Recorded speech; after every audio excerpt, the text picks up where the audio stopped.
Hello and welcome to the Temple of Enlightenment International Spiritual Center. My name is Issachar Bey, and I want to thank all of you for tuning in to today's teaching. We had a great time last week. I got so much feedback, the emails that I received about forgiveness, and I think that it's something that's very, very needed is to talk about forgiveness and the power of forgiving. If you haven't done so, please go back and listen to last week's teaching about forgiving and setting yourself free. It was definitely a masterpiece. We had a great time. I want to also thank all of you for your constant consistency. Those of you that have been connected to our organization, our ministry, those of you that meet us here every week, same time, same place. If this is your first time listening to us today, please let us know what city, what state, what country you're listening from. Also, we ask everybody, if you can, go ahead and hit the like button. When you hit that like button, go ahead and also let us know if you have not subscribed. Go ahead and subscribe, and then also share. Hit the share button and share any broadcast, any one of our teachings that you feel have been beneficial to you, that you feel somebody else would need to be connected to hear these teachings. Go ahead and help us get the word out. We appreciate it greatly. We are forever grateful for all of you and everybody who's listening in and who's a part of this organization. We create these teachings to elevate, to empower, to enforce, to enlighten, to instruct, and to help people become a better version of themselves. And it does my heart glad when I see the responses I get from people, the emails, so forth, of people who are actually implementing the stuff that we're teaching, and they're getting the results. And so we are forever grateful. We're continuing in our series, 100 Secrets to Mastering the Game of Life. If you haven't done so, go ahead and click the link and get the book on Amazon. It's one of our books that we put out, and it has the 100 Secrets to Mastering the Game of Life. I think that it will definitely help you along in your journey, and it will give you inspiration. It will give you also motivation to keep going and to inspire you to move and elevate to a higher level of consciousness, and also to put yourself in the position to win in the game of life.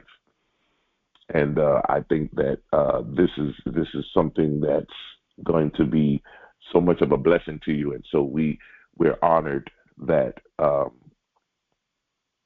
we have that opportunity to do that. If you could go ahead and get in a comfortable position, we're going to get ready to move into this teaching for today. And we are forever grateful. We're getting closer to the end of the year. We're in the month of August. And I think that as we move closer to the month of August, as we keep moving closer and closer, before you know it, we'll be in 2026. And that's why it's so imperative that we take control of our lives and we begin to start to implement and make the necessary changes that we all want to make. I think that it's just so imperative that we do so. There's no greater time than the present.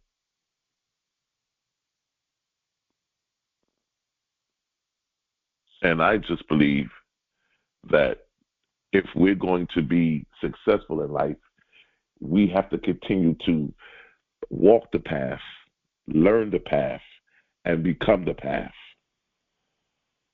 And so I'm forever grateful for all of you.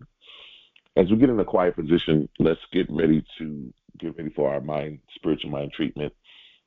Go ahead and inhale and exhale.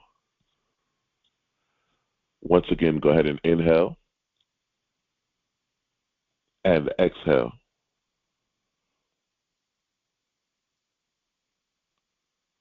Once again, go ahead and inhale and exhale.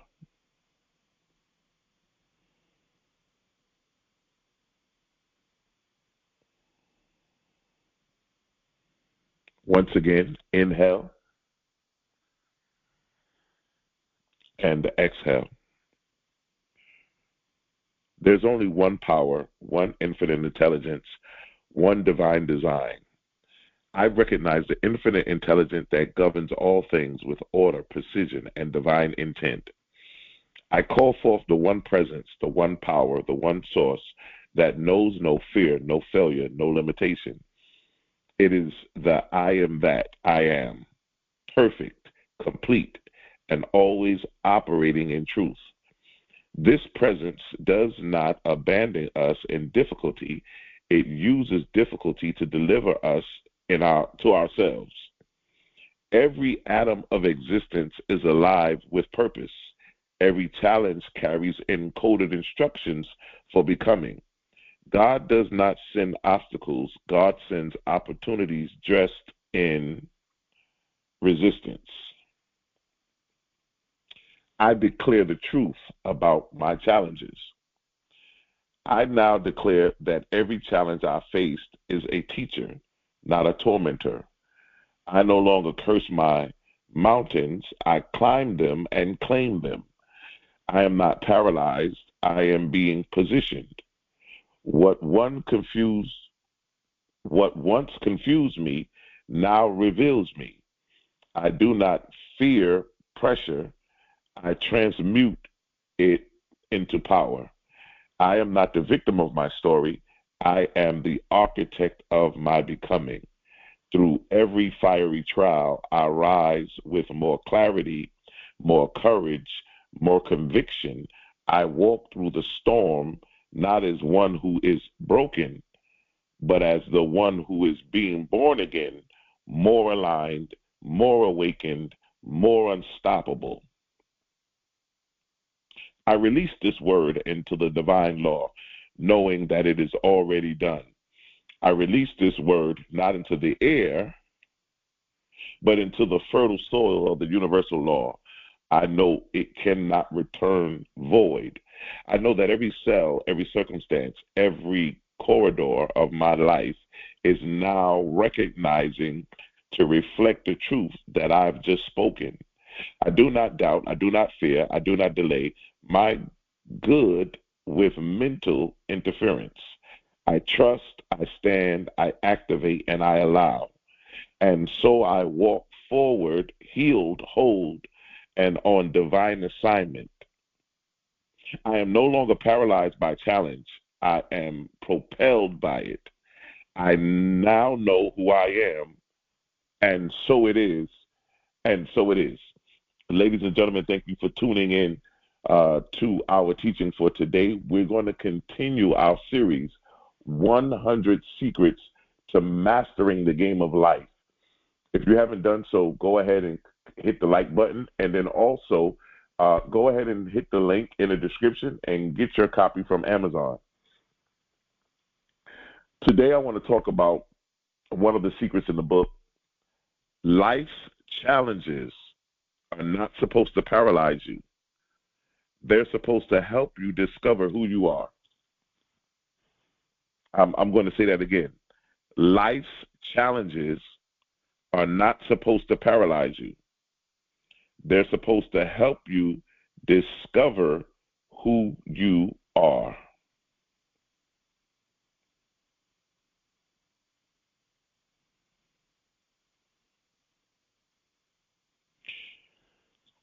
When I think about life's challenges, a lot of times when we have challenges in life, we feel like maybe these challenges are telling us go the opposite way. Maybe stop. We shouldn't be doing what we're trying to do. Maybe we should rethink what we're doing. Maybe we should restructure, replan. All kind of things happen in our mind when life challenges come to us. But I believe that adversity is spiritual resistance training. It's how consciousness builds muscle.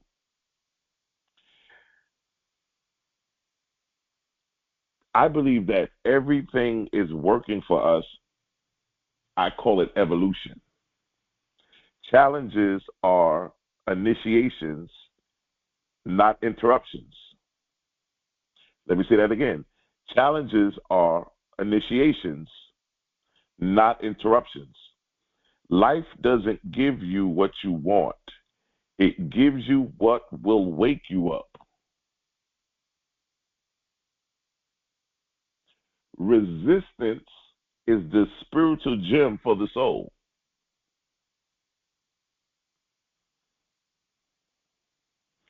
And when you look at it from this perspective, a lot of time when life challenges us, sometimes when we are fearful of the challenge, we feel like the challenge is overwhelming. We feel like, why is this happening to me? It can paralyze you. It causes you to stand still. But once you stand still now, you have now given it power to do that. And so I want to look at this challenge from a different perspective, because I don't believe that the challenges of life should be paralyzing us or causing us to feel that way. Pressure produces presence. Pressure produces presence. Ladies and gentlemen, difficulty sharpens awareness. Difficulty sharpens awareness.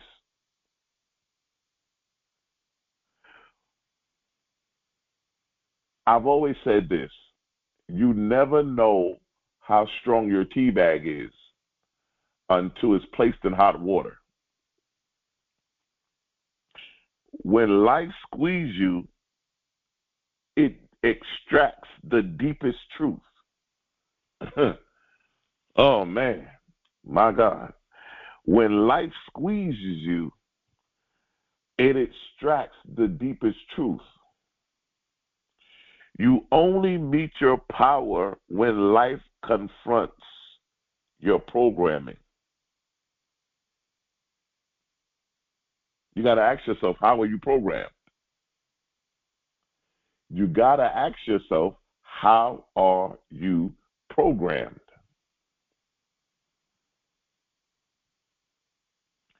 Adversity reveals assignment. Your greatest challenge often points you to your highest calling. What is your greatest challenge, ladies and gentlemen? Your greatest challenge will often point you to your highest calling. What is your greatest challenge? That's why it's imperative that we look at life in so many different ways, that we look at life in so many different opportunities, because we got to be able to look at life from a perspective of what are we doing? I got to look at life from this perspective.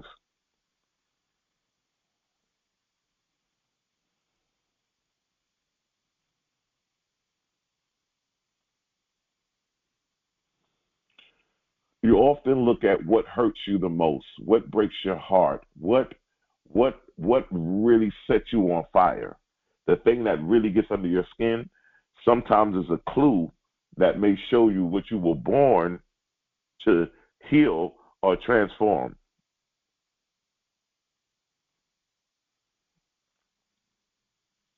Listen, I want you to, I believe in exercising, and I believe in taking what we've learned and in using it right now at this moment and being practical with it, because I believe that once you take this information and use it, it becomes power. See, they tell us that knowledge is power, but knowledge is not power. Applied knowledge is power. And that's why we want you to take this knowledge and this wisdom and apply it to your lives. I would like for you at some point this week to go get a piece of paper and write down 3 of your greatest current challenges. And next to those challenges, I want you to write, what is this teaching me? What are these challenges teaching me? Rewrite each challenge as an assignment. I'll give you an example. This resonates with a lot of people. I lost my job becomes I'm being called to create something on my own.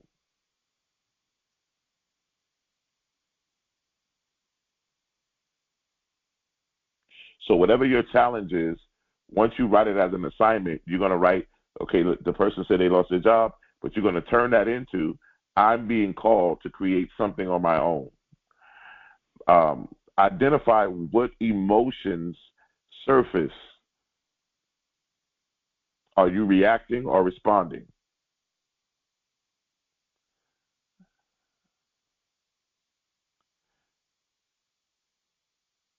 I also believe in speaking to yourself. I also believe in whether you do it silently or out loud. I also like to speak to myself. And I would say every challenge today will reveal more of who I am. Every challenge today will reveal more of who I am. Listen, ladies and gentlemen, your struggle is not a signal of punishment. It's a sacred push towards your purpose.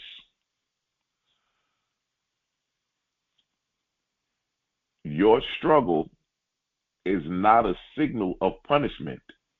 It's a sacred push towards your purpose. That's good right there.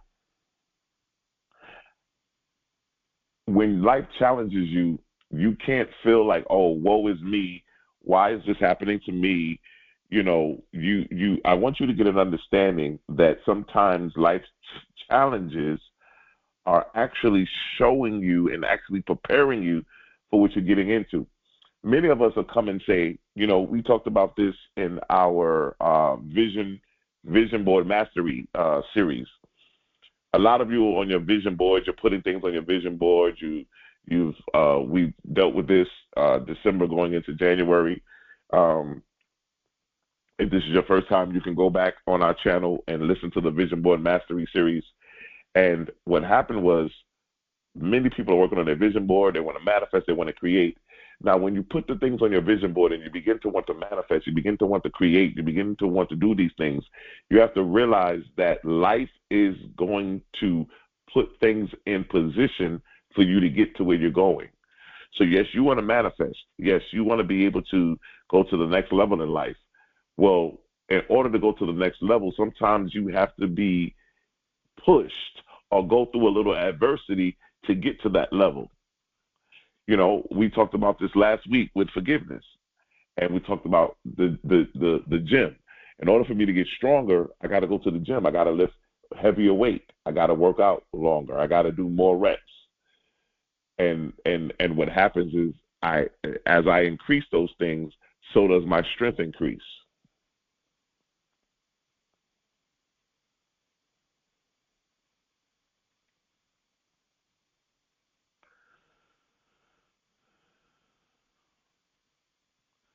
The false self must eclipse before the true self can emerge.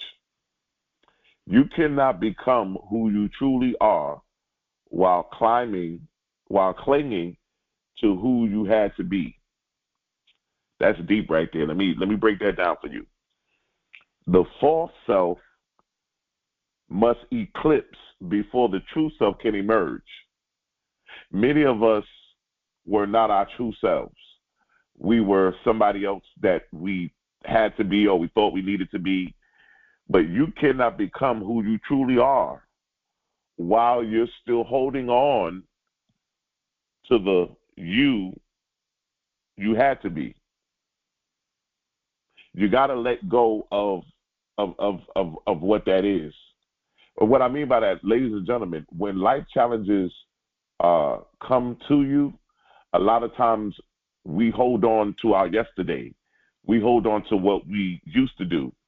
And life is trying to shift you into the new you, into the new paradigm, the new shift. But you're still holding on and clinging to what I used to be, what I used to say, how I used to think. And in order for you to not allow these challenges to paralyze you, you got to let go of who you used to be. Your identity you built was for survival, not sovereignty. Trauma forms identities. People pleaser, overachiever, martyr, victim.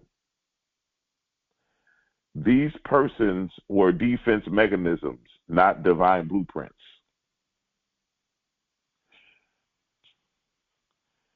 Your challenge is not to fix that version of you, it's to outgrow it. So see, when life's challenges comes to you, it's almost to force you. Listen to me, hear this. It's almost at this point to force you out of the cocoon and force you into becoming a butterfly.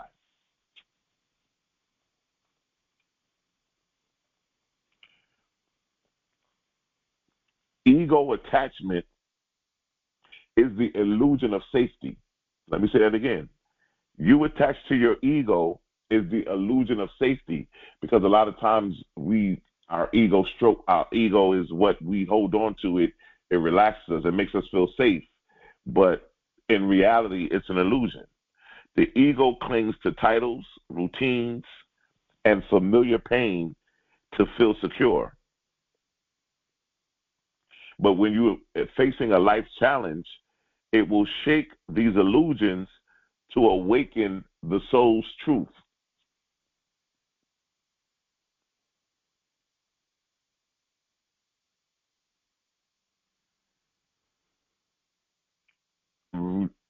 And in that, we move into a place of releasing the old identities.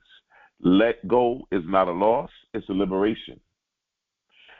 Identity death is a spiritual shedding that precedes ascension. You got to be able to let go.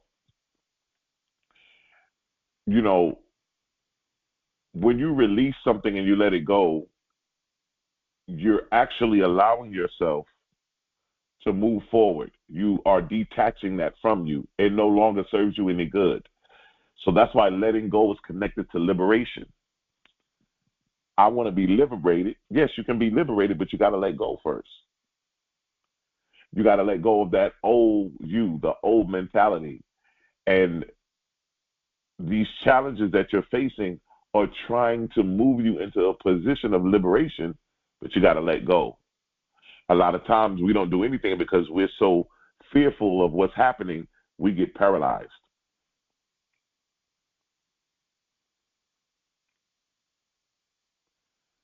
Write down all the I am statements you have lived by.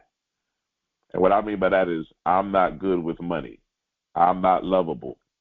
These are the I am statements that we've always used to live by. Now, next to each one of them, write down, this was created by trauma, truth, or choice. Cross out all of those that no longer reflect your truth.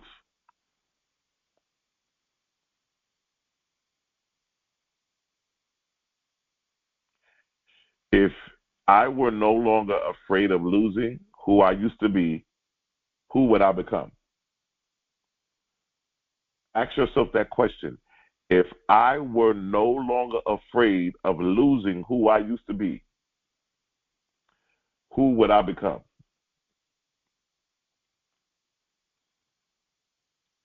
Letting go of who you were isn't death. It's divine realignment. Shed the skin, reveal the soul. See, life's challenges will show you who you are. Believe me, ladies and gentlemen, I'm speaking to the choir. These last months, this last month or so, I've been dealing with some real interesting situations. And it's amazing that I'm in the position that I'm in, but what I'm speaking to you is facts. This is not what anybody read in the book, and I'm letting you know that life's challenges will reveal to you who you really are.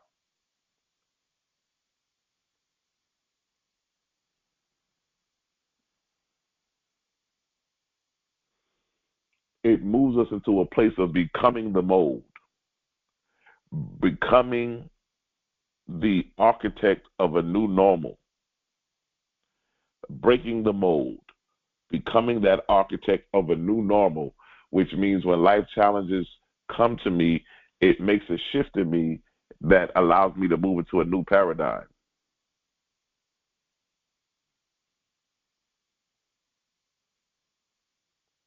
Because I believe that you can consciously dismantle limiting life structures and beliefs inherited from trauma, culture, or conditioning, and replace them with self-authored, soul-aligned paradigms. You cannot build a divine future using the blueprint of your broken past. You cannot, ladies and gentlemen. Mold breaking is the first act of divine authorship. You cannot build a divine future using the blueprint of your broken past. The mold was the survival pattern, not your soul's design. Most people live inside inherited patterns, thought forms passed down like spiritual hand-me-downs. We have certain ideologies, concepts. We think a certain way because our parents taught us this way, or we grew up in a neighborhood that taught us how to think like this and how to operate and how to do things like that. And so we don't realize that these things are inward. We've inherited them inwardly, but we experience them outwardly. As within, so without. As within, so without. If it wasn't designed by your higher self, it's a mold. If it limits your expansion, it must be broken. Breaking the mold. That's why we have to break the mold, because this was not created by our higher self. Every mold is built from memory. The subconscious runs your life based on past repetitions. Until you question what feels normal, you'll respect what feels familiar, even if it's harmful. New normals must be chosen, not defaulted. You got to want to choose a new normal. You got to want to choose it.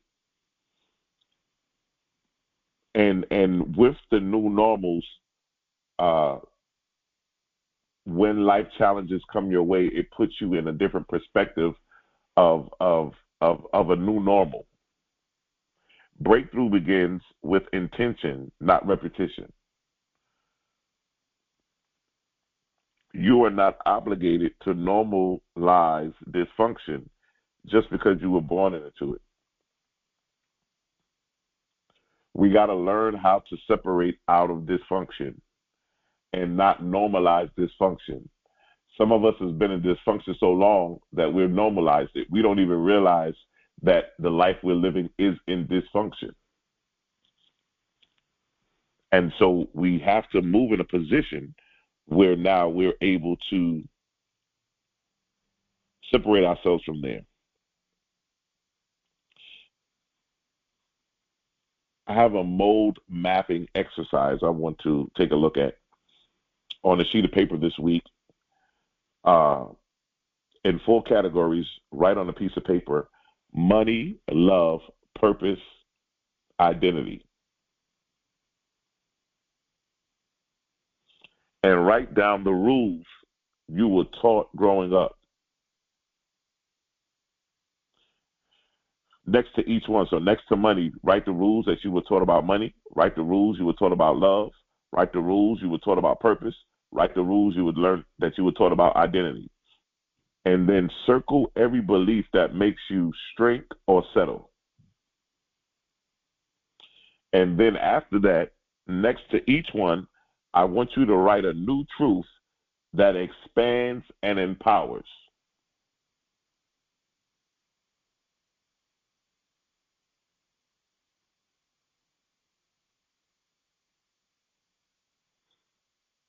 And then one of the things you can do to really intensify breaking the mold and really start moving in that direction is do one thing daily that contradicts your old programming. The way you used to think, the way you used to act, the way you used to talk. You want to separate from the old patterns and the old thoughts. You do not rise by fixing the mold. You rise by breaking it. Build the life your spirit designed, not the one your fears tolerated.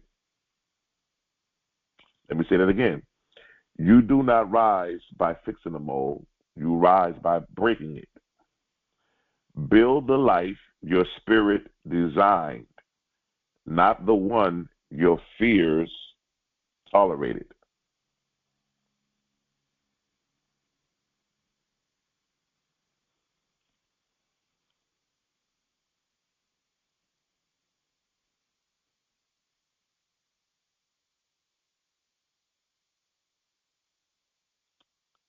Detours are not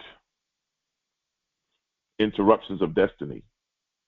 They are intelligence from your higher self correcting the route before destruction can occur.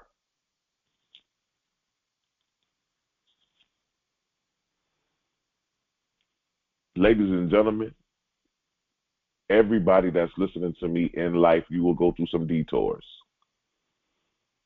Nothing will ever go the way that it was automatically designed or planned. There will be detours in life, ladies and gentlemen.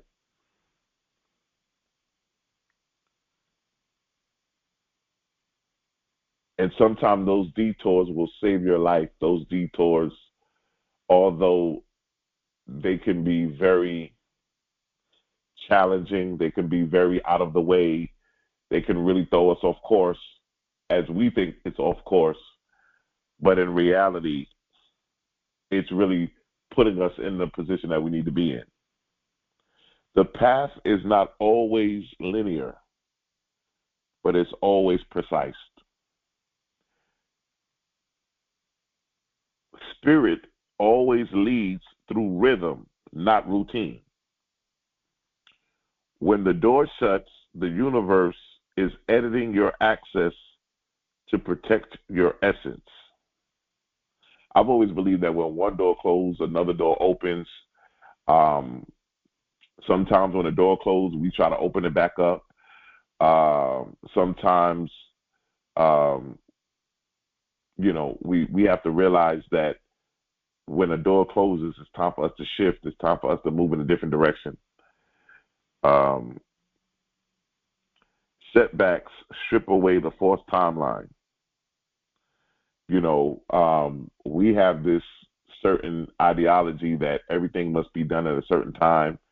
And if it's not, I know me, I felt that at a certain age, there were certain things that I wanted to accomplish. And because I hadn't accomplished them by a certain age, I felt like maybe I had, failed. Maybe I had been, you know, uh, kind of set back in a way because there were certain things that I hadn't, accomplished yet at the age that I wanted to accomplish them. You know, some people may say, I thought I'd be married by now. I thought I'll have X amount of dollars. I thought that I'll have this. I thought that I'd be here. But I believe that expectation was built on ego's projection, not soul's instruction. Redirection is revelation.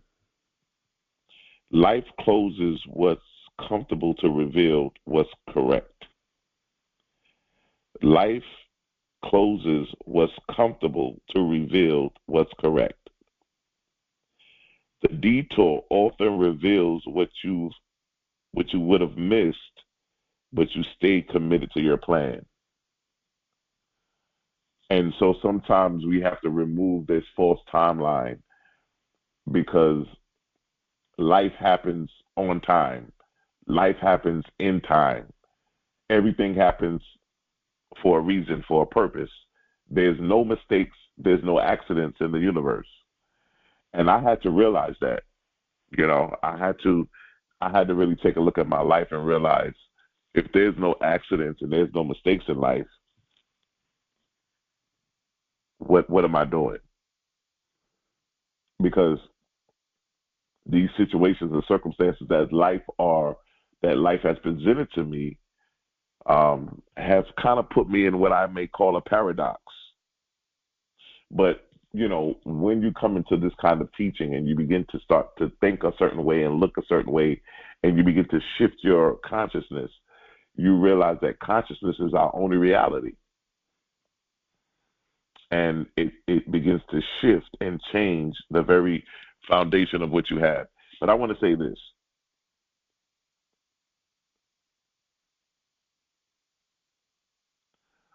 When the path breaks beneath you, it's not failure. It's sacred editing.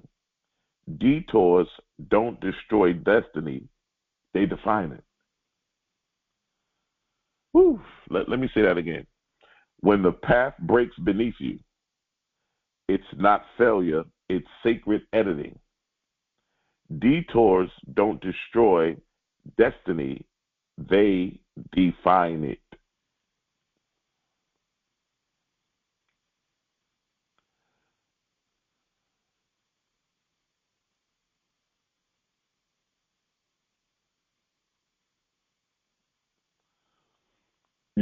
Sometimes I believe that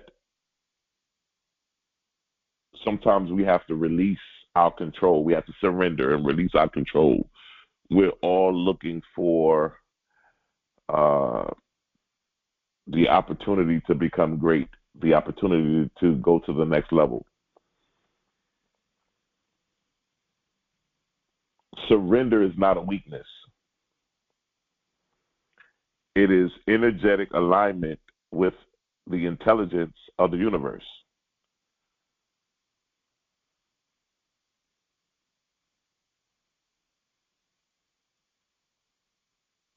When you release resistance, you unlock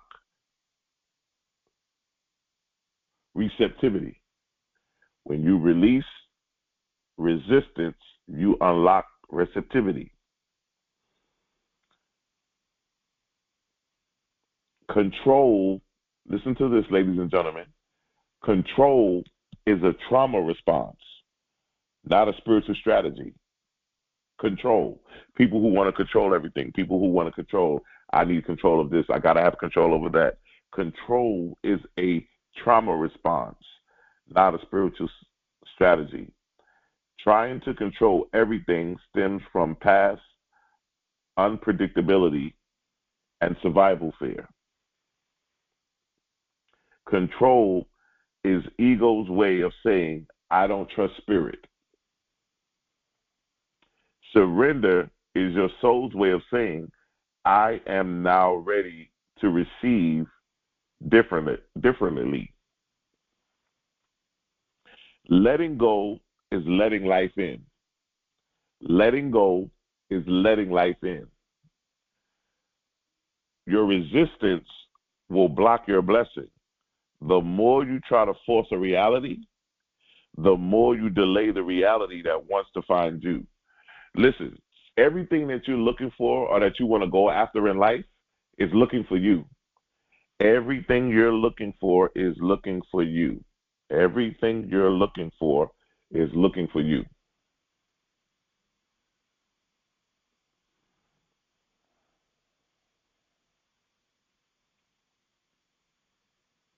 When you surrender, you activate the flow. Flow is the natural rhythm of divine operating through you. Surrender aligns you with the unseen support, synchronicities, and solutions that don't come from logic, but from alignment. Alignment is very important. I believe I work very closely with alignment. I believe that once you get aligned, it's one of the most powerful things that you can do. One of the most powerful things. The strongest thing you can do is stop trying to force a life you have already outgrown. I'll say that again, ladies and gentlemen. The strongest thing you can do is stop trying to force a life you've already outgrown. Surrender is not the end, it's the beginning of the divine flow. Surrender is not the end, it is the beginning of divine flow.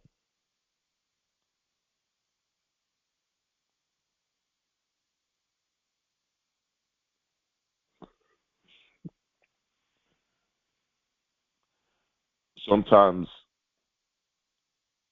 when you look at your life, you have to look at it from a perspective and say, man, this life we live, man, it's a paradox sometimes trying to I've always considered life to be a paradox because nobody can define life. We all live this life. We all come to a point where we think we got everything figured out, and once we think we got everything figured out, here comes something else. Chaos is not the absence of order. It is the unrevealing of illusion. Your authority isn't proven in peace. It's awakened in pressure.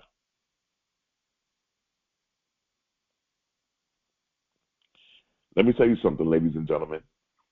External circumstances do not dictate inner power. External circumstances do not dictate inner power. It's not from without, within, it's from within, without. You are not your diagnostic. You are not your bank balance. You are not your family's dysfunction. These are experiences, not your essence. True power comes from spiritual positioning. You don't need to validate. You don't need validation to be powerful. You only need alignment. When you know who you are, the whole world around you must adjust. Ladies and gentlemen, that's really one of the keys right there.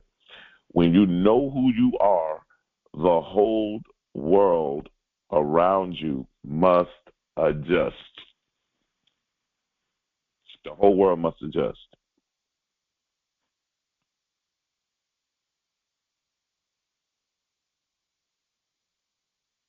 In life, we all must start speaking like a creator and not a victim. Complaining confirms powerlessness. Decrees activate dominion. So we got to stop narrating the chaos and start commanding the atmosphere.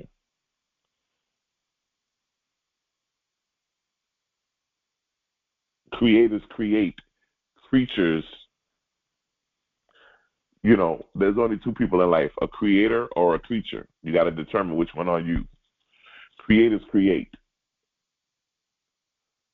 And that's what we are. We are creators. We create our own reality. We create our own experiences in life. We create our joys and sorrows long before we experience them, my people.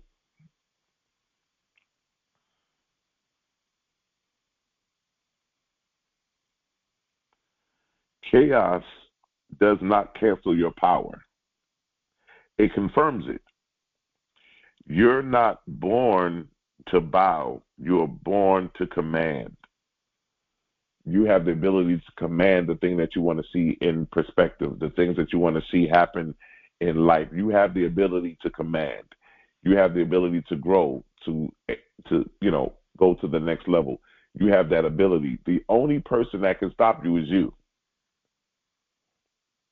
I've mentioned this plenty of times on our teaching, that all of this stuff that we're discussing and all of these truths and all of these ideologies and these concepts and these golden nuggets that we go over, these are not anything new. I'm only bringing you into remembrance of what was already placed inside of you. Yeah, I brought you into remembrance.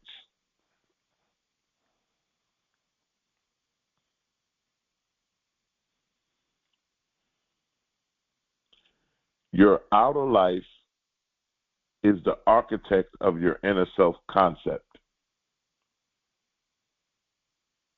Ladies and gentlemen, this right here is it. Your outer life is the architect of your inner self concept. If you don't update your identity, you'll keep renovating the same reality. Woo. That's heavy right there. If you don't update your identity, you'll keep renovating the same reality.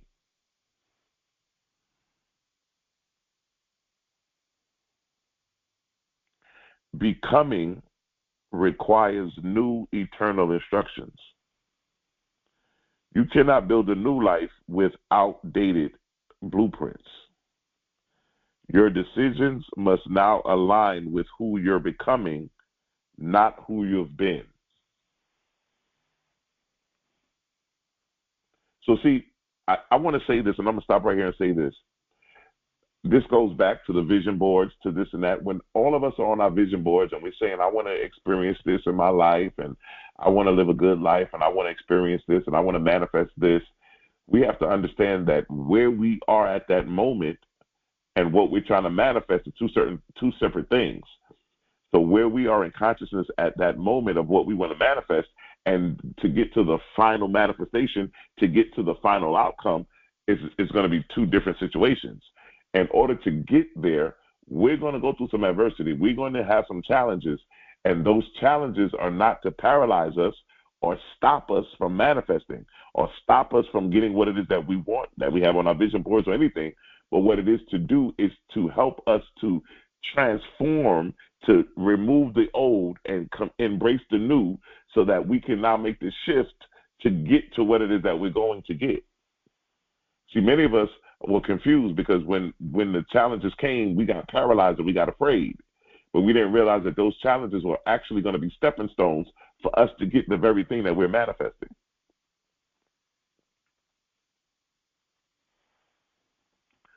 Life reshapes to match your consciousness. Life reshapes to match your consciousness. As your belief shifts, your energy shifts. As your belief shifts, your energy shifts. As your belief shifts, your energy shifts. When your energy shifts, people, places, and patterns begin to realign. When your energy shifts, ladies and gentlemen, the people, the places, and patterns will begin to realign. And guess what? If they don't realign with your energy, they exit. They will exit. If they can't realign, they will exit. Your identity must become the architect, not the bystander. Stop reacting to what is. Start creating from who you are choosing to be. Becoming isn't a concept. It's a construction. Your future is not waiting on time, it's waiting on design. Listen, I mean, man, this is preaching to the choir here. This is good stuff, ladies and gentlemen. Your future is not waiting on time. We put a time on everything. Your future is waiting for a design.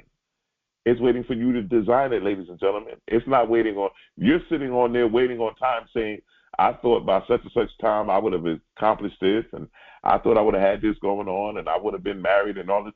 You're waiting on time, but your future is waiting on design.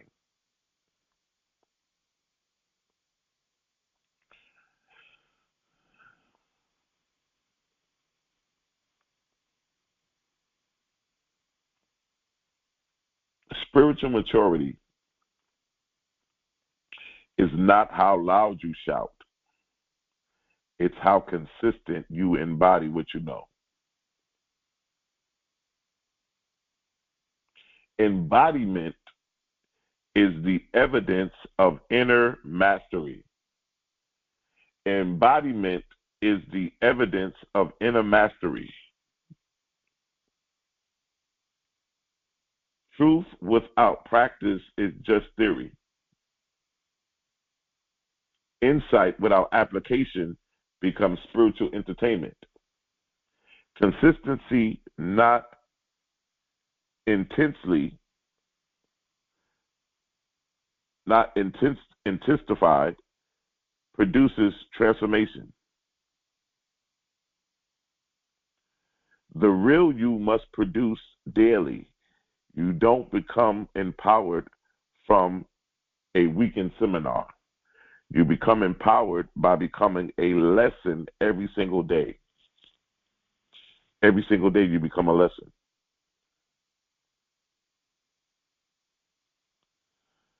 Excitement fades. Embodiment stabilizes. Stabilizes. You can be hyped and still live out a habit. But when you embody your truth, your frequency shifts your future. When you embody this new becoming of who you are, when you embody this new thought pattern you have, this new way of thinking, this new way of living, when you embody it, you shift your energy, you shift your alignment. When you shift your energy, everything in life must begin to shift.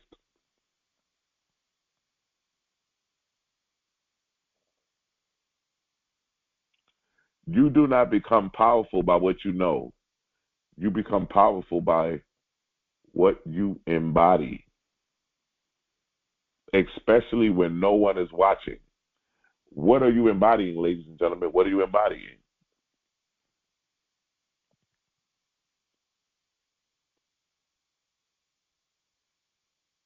What are you embodying? I think that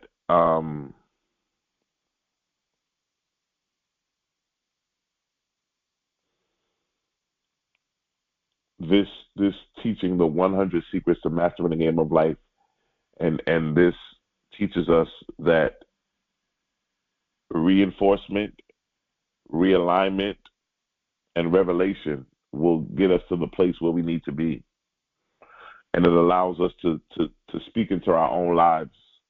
I do not run from life's challenges. I rise through them. Every difficult every difficulty reveals another level of my divine design. I am discovering my power in places I once feared. I trust that everything I experience is working for my evolution. I release control and surrender to divine flow. What felt like a delay was really divine preparation. My authority is eternal, unshakable, and fully activated. My future is not a fantasy, it's a frequency I'm choosing. I am not paralyzed, I am being positioned. My life is a masterpiece sculptured by a divine adversary.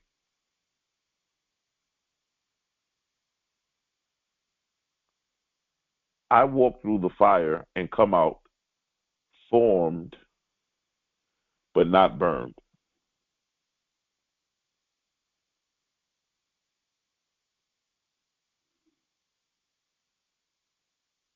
You know, when you move through your purpose, you realize that you energetically move through a moment of a challenge, and you activate divine clarity. You know, going through the motion of not allowing your challenges to paralyze you, to make you afraid, to scare you, you begin living from purpose and not performance. You embody the teachings instead of memorizing them. You become unfazed by delay and anchored in divine timing. You embrace transformation without needing applause. You learn to welcome a challenge as the doorway to divine insight. You begin to discover your power isn't situational, it's spiritual. You rise as a living master, unchained, unshaken, unapologetically whole. You shed false identities that no longer serve you. Ladies and gentlemen, this is good stuff here. You know, I think that when you begin to work with this and begin to move into this level of understanding, it it really takes this thing to a whole nother level. You begin to gain spiritual maturity through pressure. They say that diamonds are formed from pressure, and we know that diamonds are such a great luxury in this life, and they are formed from pressure.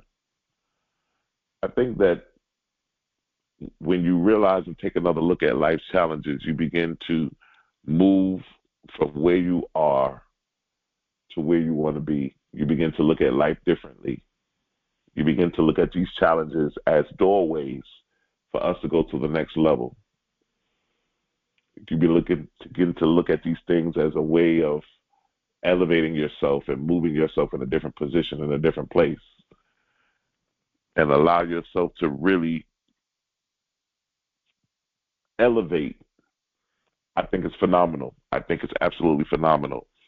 Uh, some of you have reached out to me and let me know about you received the 100 Secrets to Mastering the Game book. If you haven't done so, you can click on the link in the description and get your copy.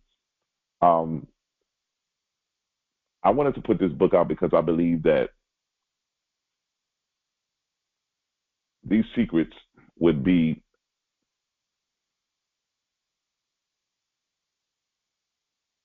they would be very, very instrumental, influential in allowing us to see a different way in life, to change our vision, to change our scope, to change the way that we look at life. I believe life is a game. I believe that we all need to play the game. Some of us are not playing the game. We're part of the game. But I believe that we all should be playing the game of life, and we should be winning. We shouldn't be just making ends meet. We shouldn't be just going to work, coming home, going to work. We shouldn't be working just to pay bills. We should be winning in life. We should be living the life that we want to live. We should be playing the game to win. And I believe that. I believe that we can play to win. Winners will always win. Losers will always lose. You got to be a winner first. You got to be a winner in the game of life. And I believe that we're all winners. I believe that we're all winners. I need to write a book on the laws of winning, the laws of winning, of how to have the mindset of a winner. Because to be a winner is a level of consciousness. It's a winning consciousness that always allows a winner to win. And so I want to thank you. I want you to take today's teaching, go home, embody it, put it in your perspective, embody this thing, apply it to your life, and say to yourself, you got to be able to speak to yourself and say this: my life's challenges are not supposed to paralyze me. They're supposed to help me discover who I am.